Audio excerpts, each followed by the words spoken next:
This is hot wave note 15। Hello everyone, আসসালামু আলাইকুম। চলে আসলাম হটওয়েভ নোট 15-এর একটি আনবক্সিং নিয়ে। বাজেট সেগমেন্টে এটা একটি ফোন যেটা আমার কাছে খুব ভালো লেগেছে। এটা ছিল 8GB 64GB ভেরিয়েন্ট। আনবক্সিং করার পর একটি ইউজার গাইড পেয়ে যাচ্ছি, একটি চার্জার ডক পাচ্ছি 10 ওয়াটের, বক্সেই আছে একটি ডাটা কেবল থাকছে A to Type C, and একটি ব্যাক কভার তো থাকছে ট্রান্সপারেন্ট, যেটা খুব ভালো। ফোনটি আমাদের হাতেই দেখতে পাচ্ছেন ব্লু কালার, আরও একটি কালার আছে ব্ল্যাক। দুইটা কালার খুব সুন্দর, বাট ব্লুতে একটি সুন্দর আর্টিস্ট দেখা যাচ্ছে, আর্ট, যেটা খুব ভালো লেগেছে। অ্যান্ড ইন অ্যান্ড ফিল যথেষ্ট ভালো। 8.9mm থিকনেস, 220 গ্রামের মতন ওজন। অ্যান্ড ফোনটার পিছনে কিন্তু কোনোরকম ফিঙ্গার ক্যাচ করে না। অ্যান্ড আমরা ফোনটার পিছনে দুইটা ক্যামেরা, একটি ফ্ল্যাশ দেখতে পাচ্ছি, 13 মেগাপিক্সেল মেন ক্যামেরা। নিচের দিকে থাকছে চার্জিং পোর্ট, মাইক্রোফোন অ্যান্ড একটি লাউড স্পিকার। অ্যান্ড বাম পাশে আমরা সিম ট্রে পাচ্ছি, এখানে হাইব্রিড সিম ব্যবহার করা হয়েছে। ডান পাশে side mountain fingerprint scanner and volume rocker, যেটা স্পিডটা আমি অনেক ফাস্ট বলবো না, অ্যাকুরেট ছিল বাট একটু স্লো ছিল, যেটা দেখতেই পাচ্ছেন। অ্যান্ড এখানে উপরে থাকছে না কিছুই। অ্যান্ড আমরা সিম ট্রেতে হাইব্রিড পাচ্ছি, যেটা অবভিয়াসলি ভালো লাগেনি। আর এখানে দুইটা ক্যামেরা পাচ্ছি, 13 মেগাপিক্সেল আর একটি সাপোর্ট ক্যামেরা। ডিসপ্লে সেকশনে 6.6 ইঞ্চি HD+ ultra clean resolution display দেখতে পাচ্ছি, যেটা মোটামুটি আমি ভালো বলবো, বাট ভিজিলের পরিমাণ অনেকটা বেশি।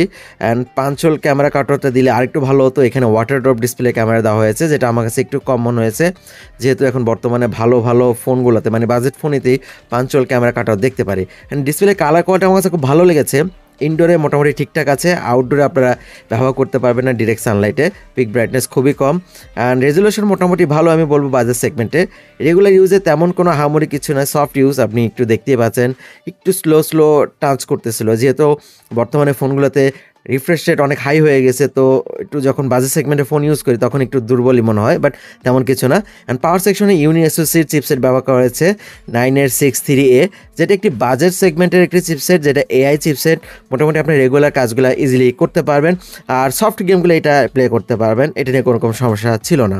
হটওয়েভ সবসময় রাগেট ফোন তৈরি করে, এটা একটি বাজেট সেগমেন্টের ফোন, তো এইটাতে অত বেশি গেমিং পারফরমেন্স আমরা পাবো না, বাট নেট স্পিড মোটামুটি আমি ভালো পেয়েছি। ইনডোরে মোটামুটি ভালো, আউটডোরেও কোনো রকম সমস্যা আমি পাইনি। অ্যান্ড যারা সিনিয়র সিটিজেন আছেন অথবা যারা একটি 11,000 টাকা রেঞ্জে একটি ফোন খুঁজতেছেন, তাদের জন্য এই ফোনটা আমি বলবো ওকে, সফট ইউজের জন্য ঠিকঠাকই আছে। অ্যান্ড ক্যামেরা সেকশনে এখানে আমরা যেটা দেখলাম সেটা হলো দুইটা ক্যামেরা সেট আপ করেছে পিছনে, but main camera 13 megapixel, support ক্যামেরার খবর আমি জানি না, এখানে কোথাও পাইনি। একটি LED ফ্ল্যাশও দেখতে পাচ্ছি। সেলফিতে থাকছে 5 মেগাপিক্সেল, যেটা কোয়ালিটি আপনারা দেখতেই পাচ্ছেন। এখানে মোটামুটি র কোয়ালিটি ছবি আপনারা এখানে পাচ্ছেন, কোনো রকম কালার গ্রেডিং নেই অথবা কালার বুস্ট আপ করছে না, একবারে পিওর, একবারে যে ফোনগুলো থাকে যে র ইমেজগুলো, সেটা।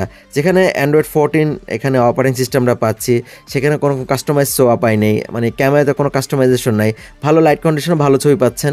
সেলফি দেখতেই পাচ্ছেন, এখানে আরেকটু কোয়ালিটি ডিফারেন্ট, মানে ভালো করার চেষ্টা করা যেত, বাট আমি বলবো মোটামুটি বাজেট সেগমেন্টে ঠিকঠাকই আছে। যদি আমি এই ব্র্যান্ডের তুলনা করি আরেকটার সাথে, সেটা কিন্তু মিলবে না, কারণ এটা বাইরের ফোন, দেশে পাওয়া যায় না আর কি।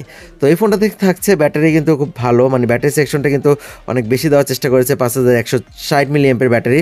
চার্জ হতে অলমোস্ট 3 ঘন্টার মতো সময় লাগে 10 ওয়াটের কুইক চার্জার দিয়ে। আর এইখানে আদার্স যদি আমি কথা বলি, যেহেতু বাজেট সেগমেন্ট ফোন, এখানে আমি আদার্স অনেক বেশি কিছু আশা করিনি। তো যে রেগুলার যে পারফরমেন্সটা সেটা অনেকটা স্লো মনে হয়েছে, সেই ক্ষেত্রে আরেকটু ফাস্ট করা যেত, সফটওয়্যার আপডেটের মাধ্যমে যদি ফাস্ট করা যায় তাহলে কোনো রকম আমার কাছে সমস্যা মনে হবে না।